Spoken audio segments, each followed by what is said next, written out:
yo muestro claramente, te lo digo a ti, a todos los amigos y amigas de tu canal, una cierta tristeza, ya no solamente por lo que está ocurriendo, que ahora iremos a ello, ¿no?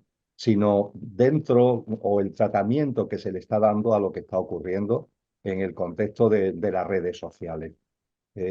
Creo que todo lo que tiene que ver con la conciencia y la espiritualidad, que es a lo que a ti y a mí nos interesa, los fundamentos y el rigor tienen que estar siempre presentes, porque en caso contrario le estamos dando pábulo, le estamos dando verosimilitud a aquellos que todo lo que tiene que ver con la espiritualidad lo meten en el cajón de lo supersticioso y de la superchería, y aquellos que lo que tiene que ver con la conciencia lo meten en el ámbito de la conspiranoia y en el ámbito de la pseudociencia.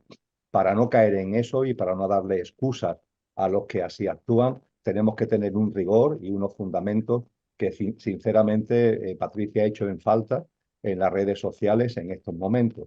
Todo lo contrario, percibo que hay mucha confusión y hay mucha desinformación que además, por mucho que se repita, no pasa a ser cierta. Es decir, lo que no es cierto, aunque se repita muchas veces, sigue siendo incierto. Y nos estamos encontrando con una serie de cuestiones que se están planteando que no tienen ni ese rigor ni ese fundamento. Y por supuesto, tú me conoces sobradamente, por favor, yo no estoy en posesión de la verdad bajo ningún concepto. Soy el primero en equivocarme, soy el primero en cometer errores, por favor, no estoy en ninguna posesión de la verdad ni me considero nada especial.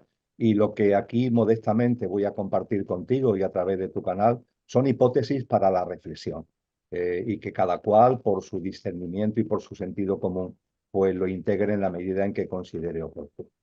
Dicho esto, que me parece importante como preámbulo, cuando estamos ante acontecimientos tan dolorosos, abrumadoramente sufrientes como el que estamos viviendo, yo percibo que en el momento en el que está esta humanidad, una humanidad que da sensación, que da señales de estar agotada, de que lo único que es capaz ya es de generar más dolor y más sufrimiento, yo lo percibo como una oportunidad y como una ocasión.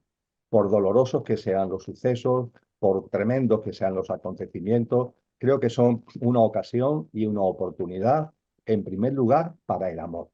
Y sé que esto es una palabra, Patricia, muy manida, muy demasiado usada, pero ese amor verdadero, ese amor que nace o debería nacer de nuestro corazón y de nuestra alma, ese amor incondicional que mira a la vida y a la muerte y al dolor y al sufrimiento, también a las alegrías, de otra manera. Ese amor tiene que estar hoy día, o debería estar hoy día, muy presente ante lo que estamos viviendo en la zona del Levante español. Y junto con el amor, y va muy unido al amor, la unión, la unión. Cuando tenemos ante nosotros acontecimientos como estos, también de nuestro corazón y de nuestra alma deberían hacer de una forma natural, yo diría que innata, la unión, no la división, no la separación, no el reproche, no la confrontación, sino la unión. Eso no quiere decir que el discernimiento no esté presente, eso no quiere decir que tengamos que hacer un análisis justo de la realidad y poner los puntos sobre las IES. Por supuesto que sí, pero hacerlo desde una perspectiva diferente, no de la perspectiva de la confrontación, de la oposición, de la lucha, sino hacerlo desde la perspectiva de esa unión que está tan ligada al amor al que hacía ante mención. Y tú sabes que a mí me gusta hablar, y esto es una tradición que viene de muy atrás, de que en estos momentos donde esta humanidad da señales de estar colapsada, y donde muchos percibimos que este colapsamiento de este ciclo humano es el anuncio de que hay un ciclo nuevo que está por nacer y que estamos como en la transición, ¿no? En el tramo final de una generación humana, por usar el término que usó Cristo Jesús, para que nazca un nuevo ciclo humano, para que nazca una nueva humanidad. En este momento de transición tiene mucho peso la denominada sala de los espejos. La sala de los espejos como una metáfora que nos dice que en estos momentos todo está a la vista, en lo colectivo y en lo individual. Y con acontecimientos tan tremendos como estos, sin ningún tipo de duda, es una oportunidad para esta sala de los espejos, para vernos colectivamente y para vernos también en lo personal, para vernos también en lo individual. Y lo que estamos viendo, pasarlo por la prueba del algodón, del amor y de la unión, de la unión y del amor, e intentar no flagelarnos ni golpearnos en golpes de pecho, ¿no? Si vemos que estamos muy separados de esa unión y de ese amor ante lo que estamos viviendo, sino todo lo contrario, si percibimos que ante lo que tenemos delante, la brújula del amor y la brújula de la unión no son las que nos están orientando, realinearnos mentalmente, realinearnos emocionalmente, realinearnos conciencialmente con ese amor y con esa unión que debe estar enormemente presente. Y dicho todo esto, lo más importante es la conmoción ante tanto dolor, la compasión ante tanto sufrimiento y el acompañamiento ante tanta incertidumbre, porque hay que tener en cuenta que los acontecimientos que estamos viviendo son dolorosísimos. Están afectando en primera persona a una gran cantidad de seres humanos, en muchos casos muy cercanos físicamente a nosotros. Además, no se trata de latitudes lejanas, de puntos geográficos lejanos, sino muy cercanos a todos nosotros. Y la conmoción y la conmoción ante el dolor, la compasión ante tanto sufrimiento, también tiene que ir unida al acompañamiento, porque esto no es un camino que termina pronto, esto va a ser un camino largo, un camino donde la recuperación de vidas, de las vidas que se han perdido, ahora hablaremos de ellas, de las vidas que han quedado maltrechas por lo que ha ocurrido, tienen que rehacerse y ojalá ese rehacerse materialmente, en términos materiales, sea lo antes posible y en términos espirituales y concienciales, esto sea una oportunidad de renacimiento precisamente, pero lo que está claro es que este camino en lo material y en lo conciencial no va a ser corto, va a ser un camino prolongado y ahí creo que el acompañamiento es fundamental.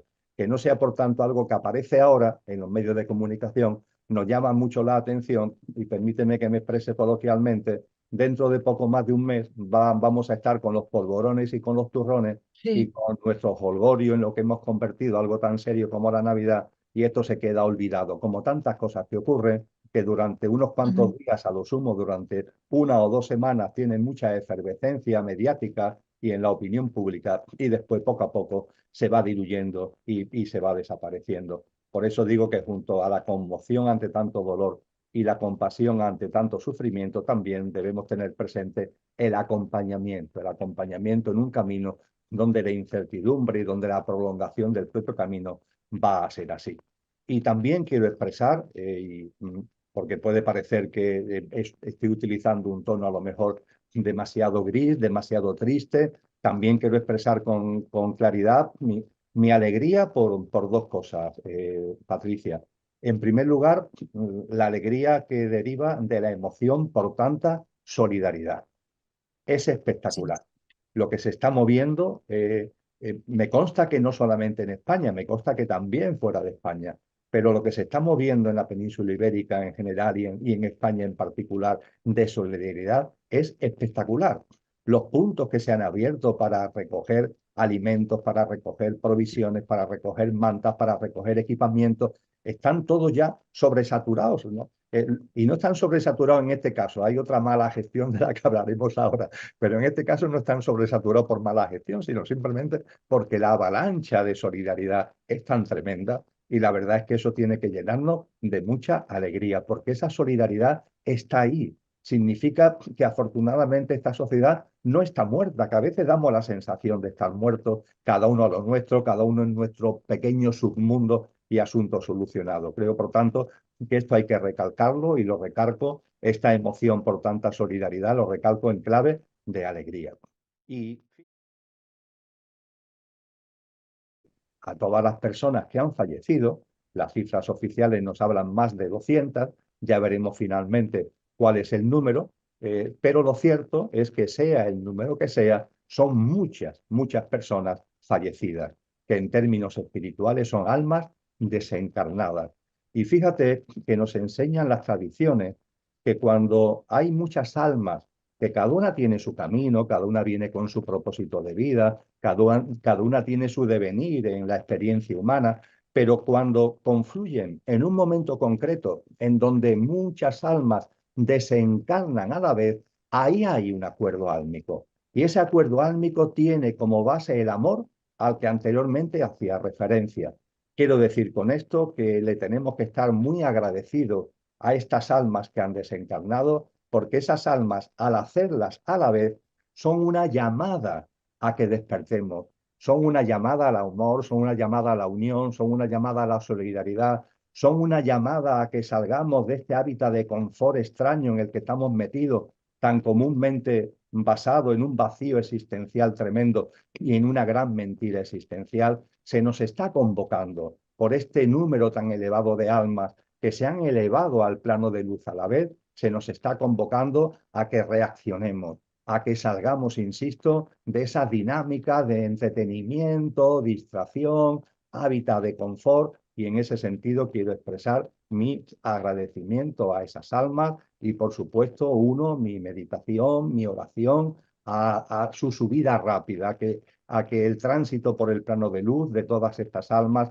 sea fluido y cuanto antes estén disfrutando de ese plano de luz. No tengo ningún tipo de duda que va a ser así y, por tanto, agradecimiento no solamente, como decía antes, a todas las personas que se han movilizado para ayudar en lo posible ante esta tragedia, sino también a las almas desencarnadas de manera conjunta que nos están haciendo una llamada potentísima a que nos paremos. Estamos ahí como locos, en el culto a la velocidad, siempre corriendo. Y un acontecimiento como esto, aunque sea durante unos segundos, Patricia, nos obliga o debería obligarnos a pararnos, a reflexionar, a recapacitar. Y que esa reflexión y esa capacidad para recapacitar nos abra los ojos a la realidad de que hay una vida más allá de la muerte, de que hay una esencia que está más allá de la apariencia, de que aunque esta sociedad, todo lo que tiene que ver con lo trascendente, lo ha expulsado, lo ha desterrado, esa trascendencia, esa ligazón con lo divino en el sentido amplio del término, tenemos que recuperarlo y tenemos que hacer nuestro. Y la convocatoria de estas almas, que yo insisto, agradezco desde el corazón y desde el alma, tiene un claro sentido a ese respecto. Y por supuesto,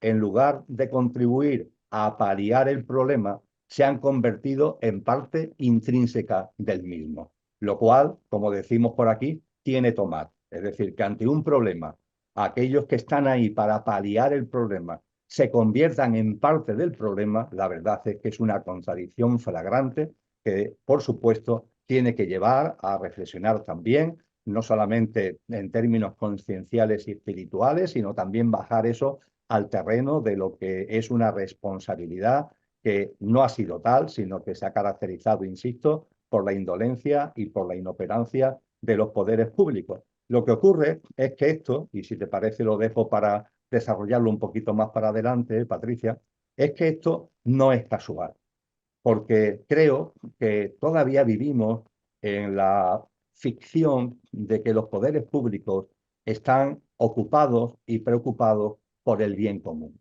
Y esto, desgraciadamente, no es así. Las instancias públicas, el entramado político e institucional, están a lo suyo. Tienen sus intereses, tienen su mundo, tienen sus objetivos, donde nosotros, los ciudadanos, y la gestión verdadera de la cosa pública no tiene significación. Lo usan como excusa en sus discursos, lo usan como excusa en su día a día, porque claro, tienen que aparentar, pero es puramente apariencia, es puramente fachada. Es un castillo de naipe que cuando ocurren cosas como las que estamos aquí comentando, se derrumba ante nuestros ojos. Pero no nos deberíamos sorprender que se derrumben ante nuestros ojos, porque realmente es una ficción, realmente es un castillo de naipes. El entramado político institucional, ahora dentro de unos minutillos insistiré al respecto, no tiene como finalidad, no tiene como objetivo el bien común. Y sin embargo ahí seguimos, dándole nuestro poder, entre comillas, desempoderándonos y dándole a ellos nuestro poder. Ahí seguimos en el lío de la política, con sus partidos, por tanto, con sus falacias de división, de peleas, de confrontación, Ahí seguimos con una política que ya no está, no es la política con mayúscula que nos enseñaron los sabios de la Grecia clásica, sino que es un politiqueo barato donde personas que de otra forma no tendrían para, de alguna forma honesta, ganarse la vida, pues están viendo ahí una posibilidad para tener un sueldo, para no solamente tener un sueldo, sino incluso tener unas prebendas y unos privilegios para ellos mismos y para otros. Lo que se ha dado en llamar, porque es una gran realidad, la casta. Y una casta en la que, ojo, muchos critican a la casta porque quieren pertenecer a ella. Lo hemos vivido en este país. Se hace una crítica a la casta política. ¿Por qué? Porque yo no pertenezco a ella. En cuanto que tengo ocasión de pertenecer a ella, pues me integro y viva la casta y sigo para adelante. Pero en medianamente serios. Así yo creo que acudiendo a Barrio Sésamo tendríamos que decir causas, efectos y consecuencias. Y poniendo un ejemplo muy sencillito que todos podamos de alguna forma tener presente cuando ahora intente bajar unos peldaños en esta argumentación. El ejemplo de tirar una piedra de cierto tamaño por una ventana desde un quinto piso. Fíjate el ejemplo tan tontón que pongo. Tirar una piedra de cierto tamaño, es decir, que tenga un cierto peso, por una ventana desde un quinto piso.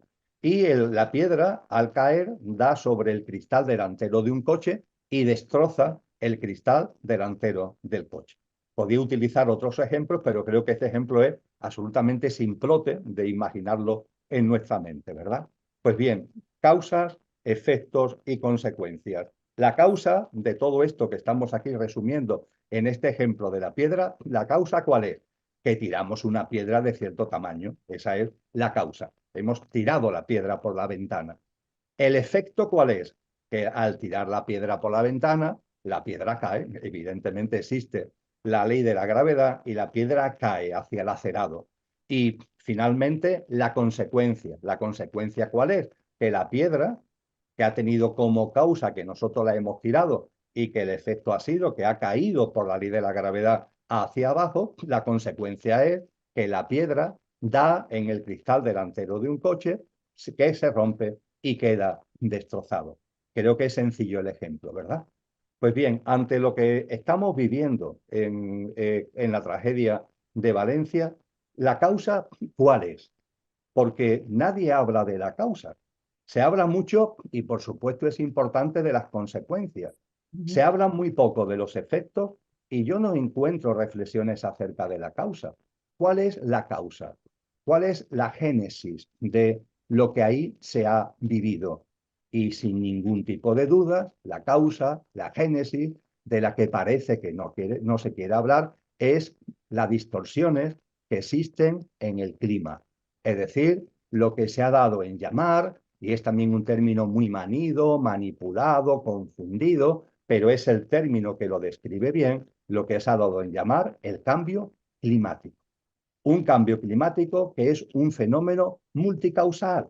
El cambio climático tiene muchas causas a su vez. Los procesos naturales, la madre tierra, el padre sol, influyen, por supuesto, siempre lo han hecho históricamente en eso que hoy denominamos cambio climático. La gran diferencia es que a las causas naturales del cambio climático se han unido ahora algo muy, muy novedoso, entre comillas, desde hace 100 años, que es la mano humana, que se ha hecho protagonista. El cambio climático es un fenómeno multicausal, pero la mano humana es ahora la gran protagonista del cambio climático. Y lo es por lo que nos dijo ya Albert Einstein, que haríamos bien en recordar permanentemente. Primero, por la personalidad indiscutida e indiscutible de quien lo dijo, el gran científico del siglo XX, Albert Einstein. Y en segundo lugar, por lo clarito que lo dijo, porque él dijo que vivimos y hemos construido entre todos un sistema depredador, un sistema depredador, un Sí. sistema depredador que está permanentemente como en conflicto, como en pelea y agrediendo a la vida en general, a la vida humana en particular, a la naturaleza y a la madre tierra. Y este sistema depredador, donde evidentemente el componente socioeconómico, el sistema económico y el complejo tecnológico y militar tiene una gran importancia, este sistema depredador se ha convertido en el gran motivante del denominado cambio climático. Y ese cambio climático está en la causa, como el que tira la piedra por la ventana, está en la causa de lo que estamos viviendo, de lo que hemos vivido y de lo que vamos a vivir en el Levante español. Y es importante, Patricia, que recordemos que ante las causas, ante este sistema depredador, ante la mano humana como el gran protagonista del cambio climático, como el gran acicate del cambio climático, ante las causas no se hace nada, solo palabras, cumbres, reuniones que no sirven para nada, van pasando los años, los lustros y las décadas y no se hace nada. Pero claro, la distorsión ecológica y climática sigue avanzando porque este sistema depredador no para, sino que va continuamente a más. Y a partir de ahí tenemos que pasar a lo que son los efectos. Los efectos, ¿qué significan? Bueno, pues hemos dicho que se tira la piedra desde la ventana, la causa es tirar la piedra, el efecto es que la piedra cae. Pues bien, el cambio climático es la causa y provoca una serie de efectos. En esos efectos, curiosamente, esos mismos que tienen responsabilidad en el entramado político institucional a nivel estatal, organizaciones internacionales que no hacen nada, este mismo sistema depredador que está en la causa utiliza los efectos a favor propio. Es muy curioso. Ahí está el sistema depredador ocasionando las distorsiones climáticas, el cambio climático, no se hace nada. Esto inevitablemente provoca efectos y ahora lo que hace ese sistema es rentabilizar esos efectos en beneficio propio. Eso ¿Y es. qué quiero decir con beneficio propio, Patricia? Pues quiero decir que, por ejemplo, se utiliza para meter miedo y control a la población. Y se ha Eso es. utilizado y se quiere utilizar para ello.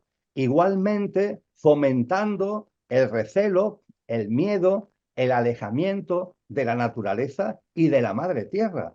Se culpa a la madre tierra, se culpa a la naturaleza, no. La naturaleza es inocente. Somos nosotros la que estamos distorsionando, violentando las leyes naturales. Pero de esto no se habla, las causas y los efectos se rentabilizan para no solamente meter miedo en la gente y favorecer un control de la población a través de ese miedo, sino también para fomentar, repito, el recelo y el alejamiento hacia la naturaleza y hacia la madre tierra. Pero siendo esto gordo, no nos quedamos ahí, porque para colmo, los efectos por aquellos que están en la causa y que no hacen nada ante la causa y que cuando se producen los efectos quieren rentabilizarlo, esa rentabilización también se produce en clave de negocio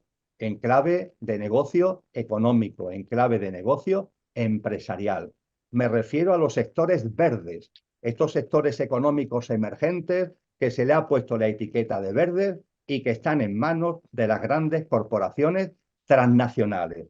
Unas grandes corporaciones transnacionales que se están comiendo a la pequeña empresa, se están comiendo a las pequeñas iniciativas emprendedoras, tanto en el ámbito de lo que verdaderamente es lo verde, que de verdad están intentando mantener esa bandera de lo que de verdad es verde y que cada vez lo tienen más difícil, porque estas corporaciones haciendo un uso del término verde, pero que es mentira, es totalmente falso, es simplemente un marketing, es simplemente una clave comercial y por supuesto también agrediendo cada vez más y haciéndose con un sector agroalimentario para que en lugar de estar en manos de pequeñas iniciativas empresariales pequeñas y medianas, pase a estar en manos de estas grandes corporaciones transnacionales.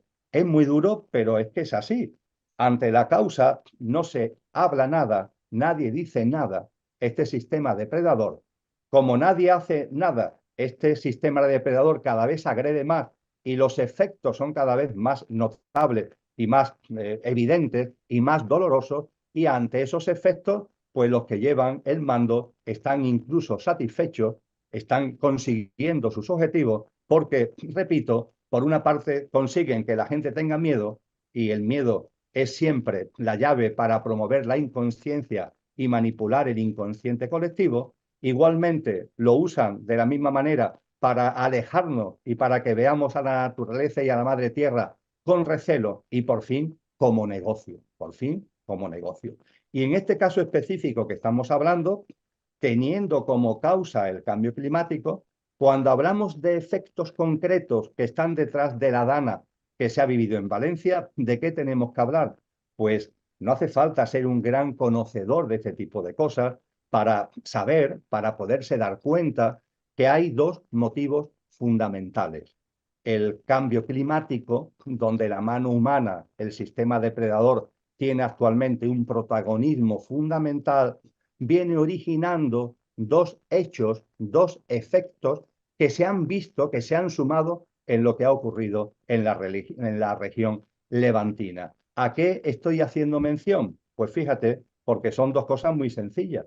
Por una parte, el calentamiento del agua del Mediterráneo y Sí. por otra parte, la distorsión de las corrientes de aire que de oeste a este circulan por el planeta, los denominados jet stream en el lenguaje fundamentalmente anglosajón.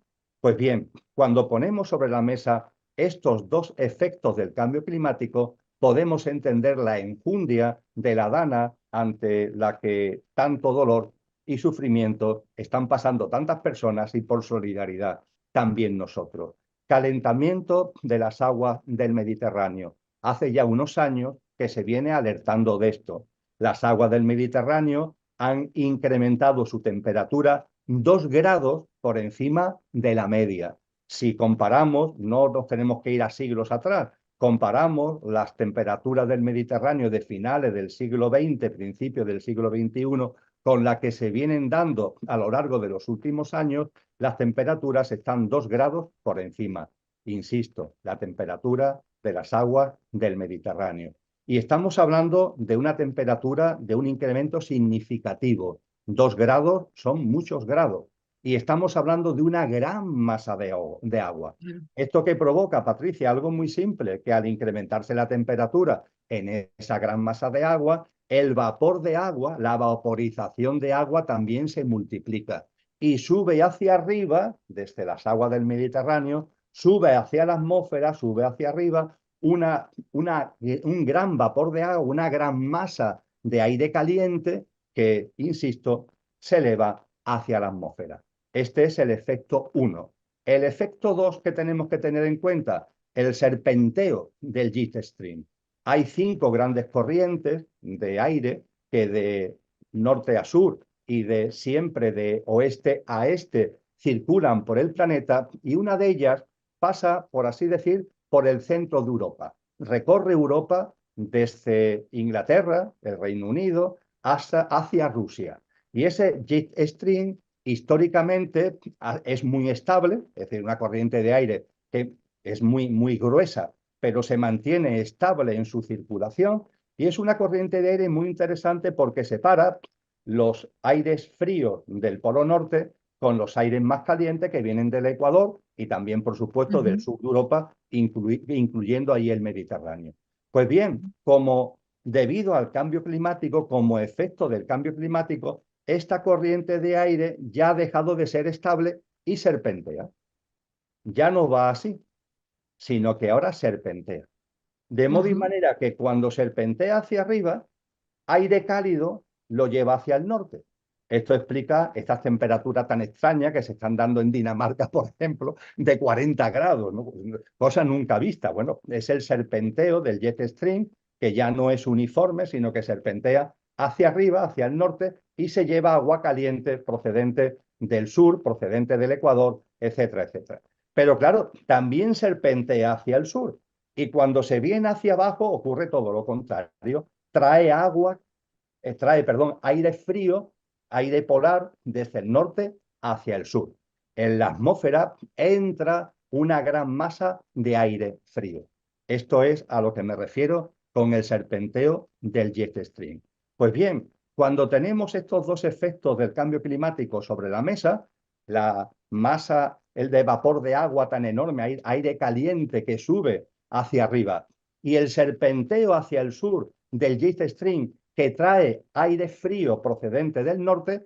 Cuando ambas masas se encuentran, se produce un fenómeno climático extremo, un fenómeno atmosférico extremo. Se produce una dana, y no una dana cualquiera, es una dana de una extrema virulencia, es una dana de una extrema magnitud, es una dana que cuando miramos históricamente no podemos encontrar precedentes porque nunca ha habido tanto vapor de agua caliente subiendo y porque el jet stream ha sido uniforme y no traía tanto aire frío hacia abajo, hacía como de frontera entre el frío y el calor. Ahora, sin embargo, el serpenteo del jet stream hacia abajo, aire frío, y el aire caliente del Mediterráneo se han encontrado en la atmósfera.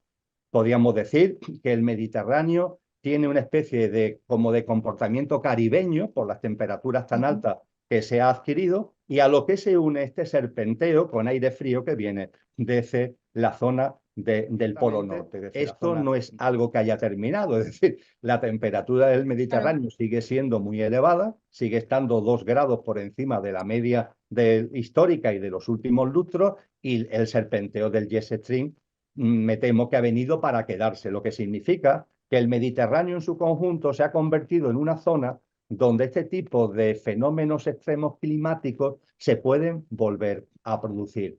Ojalá no se produzca, pero podríamos decir que el terreno está preparado para que se produzca.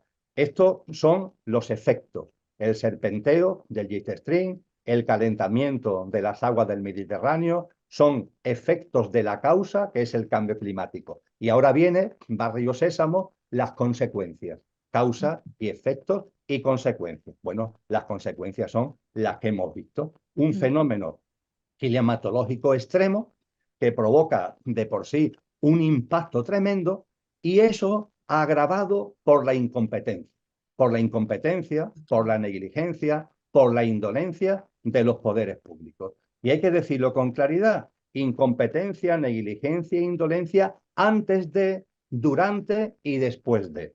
Porque lo que aquí estamos compartiendo sobre la configuración de danas extremas como consecuencia de los efectos del cambio climático, esto está descrito hace ya tiempo. Tú sabes que yo dirijo un proyecto de investigación que se llama Consciencia y Sociedad Distópica. En ese proyecto de investigación hay una sección de estudio dedicado a ecología y clima, y ahí tanto su coordinador, Alfonso Soria, como todas las aportaciones que se están haciendo dentro del equipo, hace ya tiempo que esto se está poniendo sobre la mesa. Y por supuesto los responsables meteorológicos, los responsables técnicos y políticos, esto deberían saberlo. Es más, yo sé que lo saben. Lo que ocurre es que han mirado para otro lado y han Sí. preferido mantener ahí unos protocolos, mantener ahí una especie de previsiones que se corresponden a modelos pasados, que no tienen que ver con las nuevas circunstancias que ellos sí saben o deberían saber, pero yo creo que saben que se iban a producir. Y ante esto no se ha hecho absolutamente nada en la previsión. Y evidentemente lo que ha venido después, cuando ya la tragedia ha ocurrido, ha sido simplemente desdeñable. Una incompetencia bestial que se ha puesto de manifiesto. Todos tenemos amigos y amigas en aquella zona, amén de también personas que han tenido el valor, diría yo, ¿no? de compartir con nosotros imágenes de lo que allí está ocurriendo, y hemos visto que aquí la ciudadanía se ha puesto muy por delante de los poderes públicos. Los poderes públicos van claramente por detrás. Pero claro, de verdad, todavía, en esta sala de los espejos donde todo está a la vista, ¿alguien todavía cree que el entramado político institucional está ahí para el bien común? ¿De verdad esto se lo cree alguien? Hemos llegado a tanta locura, a tanta demencia, como para no ver que ese entramado político institucional está a lo suyo, con sus intereses, sus peleas, sus reglas de juego, está a lo suyo y está al servicio de lo que está al servicio de unos poderosos que no solamente están dominando el sistema socioeconómico a escala mundial, sino a través del sistema socioeconómico tienen también la sartén por el mango del entramado político institucional y utilizan como marionetas a esa casta que hay ahí de teóricos responsables políticos que realmente de responsables no tienen nada. Ocupan puestos, ocupan cargos, pero no asumen responsabilidad porque simplemente cuando hay una incompetencia innata, no se puede ejercer una competencia. Para ejercer una competencia, tú tienes que ser competente. Y la política se ha convertido en algo donde las personas competentes salen corriendo, salen huyendo, porque la política es una especie de selva donde solamente sobrevive el que es capaz de dar puñaladas por la espalda en el otro. Solamente sobrevive aquel que va a lo suyo. Cuando alguien tiene una idea de país, una idea de Estado, una idea de sociedad, eso simplemente la dinámica política te expulsa, hace que se te vayan cortando los posibles vías de ir asumiendo mayores responsabilidades, porque lo que se busca es el sí al líder, el sí buana al que está arriba. No se quiere personas con criterio propio, no se quieren personas formadas, no se quieren personas capaces. Los partidos políticos llenan sus listas electorales de personas que están sometidas, subordinadas y en el sí buana. E insisto, utilizando reglas de juego donde aquellos que llegan a la política con un cierto ideal se le pone todo muy difícil porque lo que se encuentran delante es una especie de mastodonte que solamente vive para él mismo, con los que se fagocita entre él mismo y que da lugar finalmente a que se quede desnudo ese castillo de naipes que se cae al que referíamos anteriormente. El entramado político institucional, y está bien que nos demos cuenta, porque esto incrementa nuestra responsabilidad propia y nos lleva o nos debería llevar a vivir de otra manera, a ver la vida de otra forma distinta, a ver también la sociedad de una manera diferente, a ejercitar una práctica de vida que no tenga que ver con los sistemas de creencia, con los paradigmas, con las pautas y patrones que ese pequeño grupo de poderosos que está ahí y estas marionetas que están a su servicio nos quieren imponer. Esto es una oportunidad también para la conciencia. Y termino así, quizás, Patricia, diciendo que esto es una preciosa oportunidad para la conciencia y que haciendo un diagnóstico que tiene que ser certero, y al ser certero, bueno, pues hay que poner los puntos sobre las IE, pero que esos puntos sobre las IE lo hagamos porque hay que hacerlo, pero que no salgamos de una banda de frecuencia donde el amor y donde la unión estén presentes. Ese amor y esa unión son fundamentales. Y estas almas desencarnadas nos convocan a que pasemos ante nosotros mismos y ante lo colectivo la prueba del algodón, del amor, de la unión y de la solidaridad.